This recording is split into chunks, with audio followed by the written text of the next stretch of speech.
uma alegria imensa estar aqui com tanta gente na tela, homens bonitos, mulheres bonitas, né, William? E tanta gente comprometida, tanta gente engajada nas lutas que são necessárias serem feitas para a gente poder combater o mal e ir colocando coisas boas neste mundo, porque nós merecemos realmente um mundo melhor, aonde seja menos difícil amar, dizia Paulo Freire. Então, gostaria de acolher com muito carinho tantas pessoas conhecidas que estão aqui, a Maria, o William, a Edilza, a Cora, a Tânia, a Angelita, o Adílio, enfim, não vou dizer o nome de todos porque não seria possível e não cabe aqui, mas todos cabem nos nossos corações, da Fernanda, do Rudimar e eu. Gostaria de iniciar dizendo o seguinte: a carta deve fazer ouvir uma voz, muito mais do que desenvolver um ponto de vista. Não se trata de provar que se tem razão, e sim de se suscitar a ilusão de uma presença. Com isso, eu gostaria também de dizer que cartas e cartas pedagógicas que nós temos aprendido tanto nos últimos anos são muitos os inspiradores. E a gente foi buscar aonde eles se encontravam e como viviam quando escreveram as cartas, especialmente em tempo de exílio, na prisão ou em momentos difíceis da sua vida que eram proibidos, inclusive, de amar. E por isso tomaram nas mãos um papel e uma caneta e escreveram os seus sentimentos. Eu diria que essa busca pelas cartas, pelo seu significado histórico, documental, é bastante recente. Há pouco eu analisei 43 obras que eu li, apenas 7 delas datam de antes de 2012. Portanto, 37 destas cartas, dessas obras, são atuais de 2012 a 2022. O que eu quero dizer com isso? Que na atualidade recente, temos visto uma explosão enorme e de interesse pela busca desta rica e primorosa literatura, permeada de pedagogia, filosofia, psicologia, documentos históricos e instrumentos metodológicos. Percebemos uma explosão nos últimos 10 anos. Vejam que nós podemos ler cartas desde Paulo Apóstolo, nos tempos bíblicos no Antigo Testamento, quando ele escrevia às comunidades dos Telassonicenses, Coríntios e assim por diante. E alguém levava essas cartas em mãos lá para aquelas comunidades. Então, vejam que nós podemos começar lendo cartas de Paulo Apóstolo, passar por cartas de Abelardo e Heloísa, do ano 1100, que foram 2 franceses proibidos de se amar e, portanto, se amaram através de cartas, e que vocês vão encontrar muito antigas, só em sebos, como eu encontrei já, todas as folhas soltas, mas são cartas riquíssimas de filosofia e psicologia. Nós encontramos cartas de Francisco de Assis, no século XII, na Itália, onde ele passou muito tempo se comunicando com seus confrades através de cartas. Podemos passar por vários mestres da humanidade, tais como Rosa Luxemburgo, citada pela Fernando, Olga pela Fernanda Paulus, Olga Benário, José Saramago, Paulo Freire e nós que estamos escrevendo cartas. E podemos chegar às cartas de Lula e às cartas para Lula, que eu tenho uma carta incluída escrita para Lula, até chegarmos também às cartas pedagógicas escritas por nós nos últimos 10 anos. É bom que se diga que a maioria foram escritas no centenário que conviveu simultaneamente com um período de pandemia que nos fez quase que obrigatoriamente a ficar em casa, com medo das pessoas, que as pessoas que eram portadoras do vírus letal, e nós tínhamos medo de encontrar as pessoas. A gente não tinha medo de encontrar os animais, porque o vírus não pegou os animais, mas pegou a nós. E isto também deve ser refletido em cartas pedagógicas. Também eu diria que com o avanço da tecnologia rápida, muito esvaziada de sentido e de psicologia e filosofia, nós temos dois movimentos. Por um lado, essas redes sociais afastam os nossos dedos de escrever cartas longas para nos comunicar. Mas, por outro lado, as cartas também são retomadas num próprio tempo de avanço da tecnologia. E também a pandemia ajuda nesse sentido. E eu escrevi numa carta o seguinte: enquanto há milhares de pessoas sem liberdade física, nas prisões, muitos de nós estamos presos nas cadeias virtuais, acorrentados por um sem número de informações, esvaziadas de sentido. É hora de fazermos uma autocrítica e dizer não aos apelos devastadores das redes sociais, que insistem em desviar o nosso foco com informações vazias, prometendo relações salpicadas de descompassos, levadas a um sopro pelo vento. Portanto, nós temos um apelo cotidianamente, dia e noite, para ficarmos colados em informações esvaziadas de sentido. Se a gente avaliar no final do dia o que ficou, pouco fica. Mas se nós escrevermos uma carta com sentido pedagógico, com sentido filosófico, com a intenção de nos comunicar, se nós recebermos esta carta, ela ficará em nós.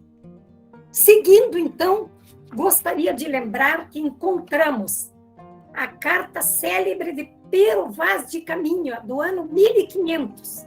Quem já leu esta carta?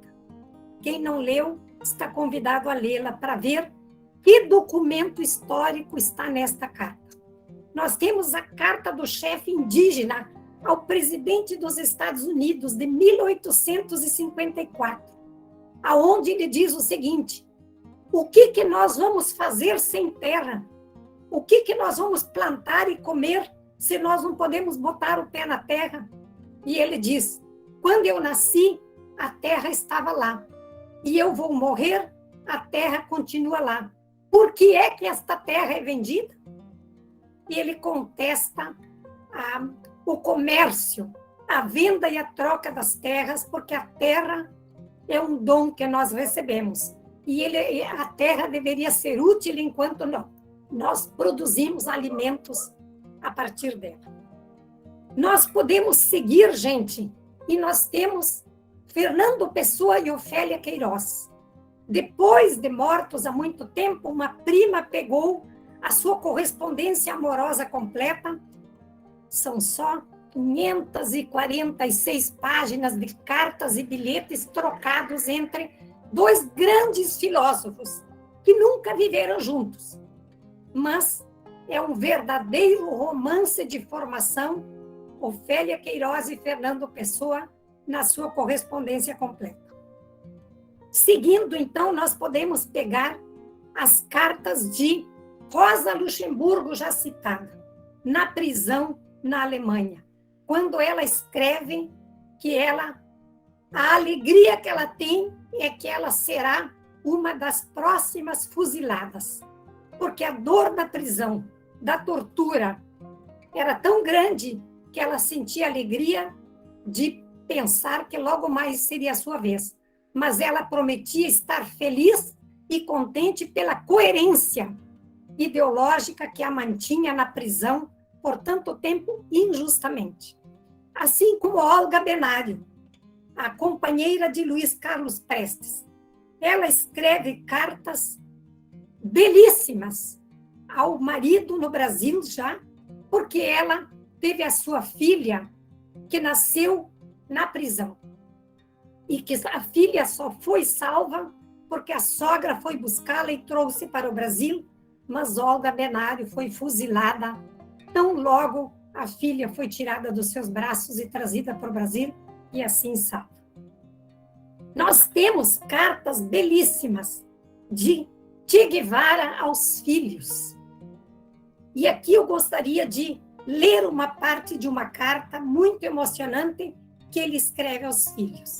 Ele diz o seguinte: meus filhos, amei-os muito, só que não soube mostrar o meu amor. Sou extremamente rígido em meus atos e creio que houve ocasiões em que vocês não me entenderam. Por outro lado, não era fácil entender-me.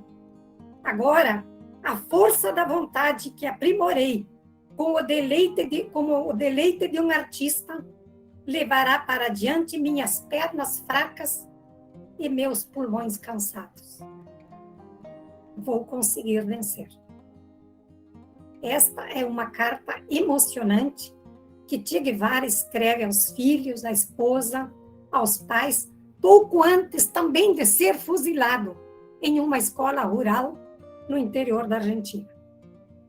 Nós temos uma carta célebre, eu diria assim, que ninguém pode deixar de ler. É uma única carta escrita por Francisco Julião, aquele camponês nordestino que lutou até a morte para que a reforma agrária fosse possível, o que não está sendo possível até hoje, porque os poderosos não querem. Ele escreve uma carta-testamento que se chama Até Quarta Isabela.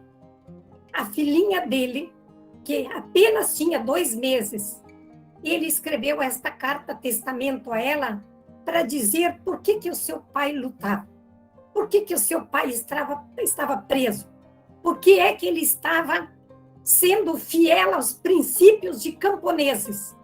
E ele escreve, então, esta carta-testamento como que uma orientação para esta filha para a vida. E ele diz: você entenderá por que seu pai está preso.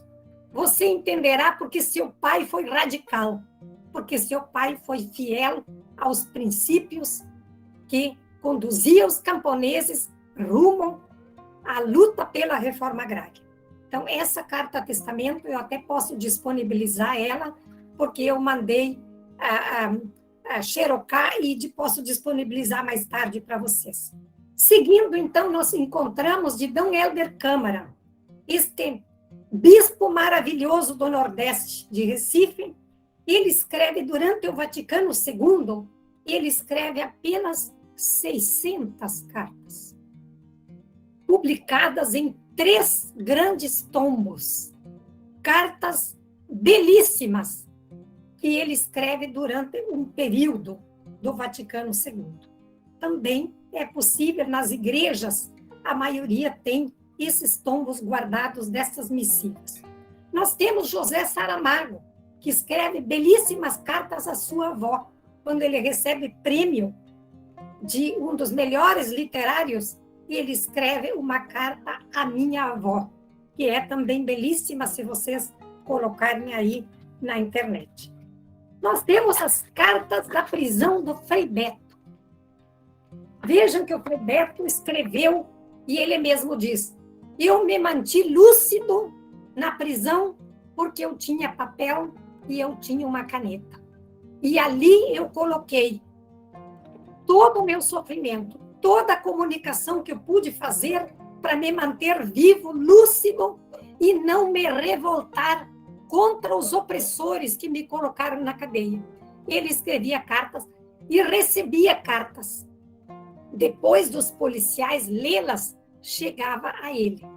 Então, ele, depois que saiu da prisão, ele foi recolhendo essas cartas e tem um livro, Cartas da Prisão de Frei Beto, publicadas em 2008, para quem quiser. Então, vejam que nós temos, assim, milhares de cartas escritas e que depois a gente vai ver por que é que nós precisamos lê-las.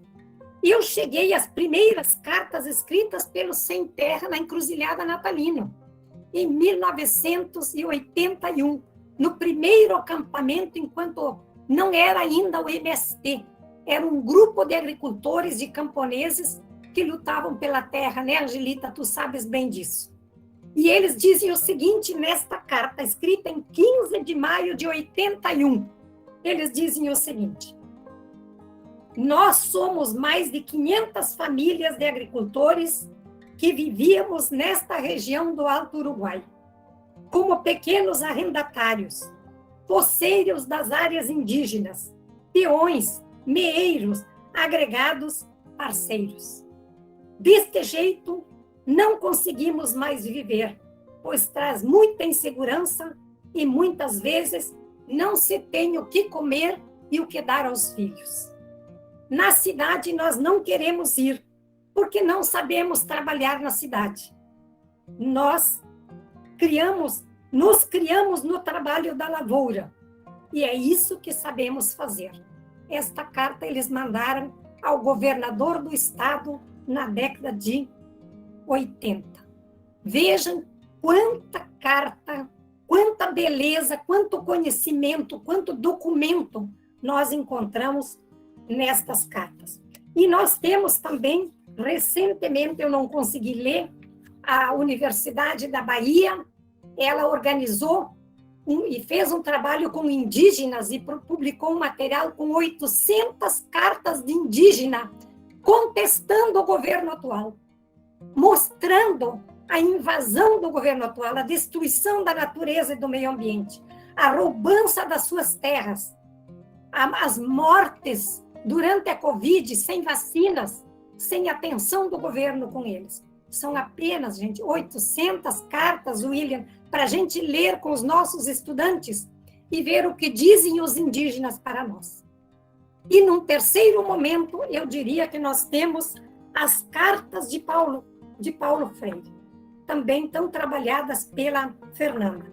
Vejam que Paulo Freire escreveu 4 obras em forma de cartas. Cartas a Guiné-Bissau, cartas a Cristina, professora Cíntia não, cartas a quem ousa ensinar e a pedagogia da indignação.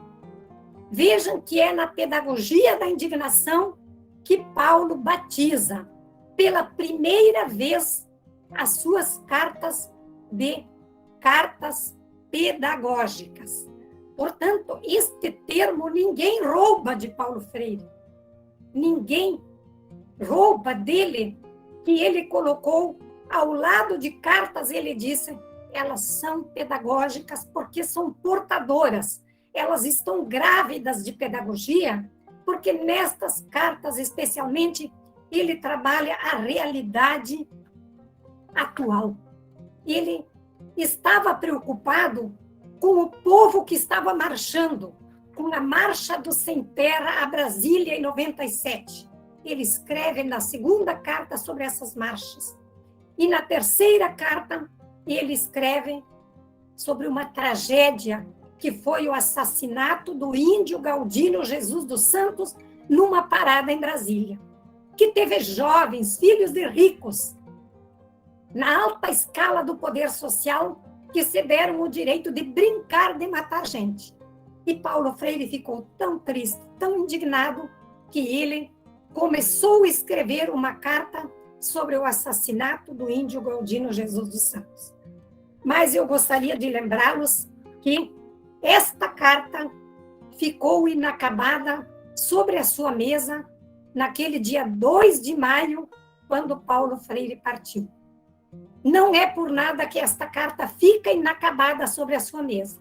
Na minha avaliação, no meu entendimento, esta carta, ela ficou inacabada para que nós tomássemos a caneta na mão e continuássemos escrevendo.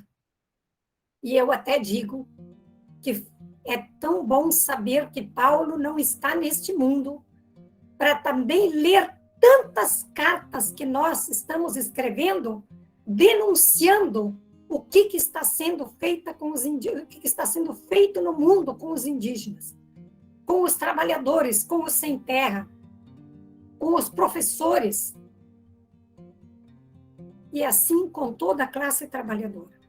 Então, nós ainda podemos dizer que estas cartas pedagógicas, estas últimas, a primeira, do espírito deste livro, porque vejam que quando ele começa a escrever a primeira carta pedagógica, né, Fernanda? Ele estava iniciando um livro que ele não conseguiu terminar. Quando ele chegou na metade da terceira carta, ele teve um mal súbito e foi para o hospital e não retornou vivo. Então, eu também escrevo assim.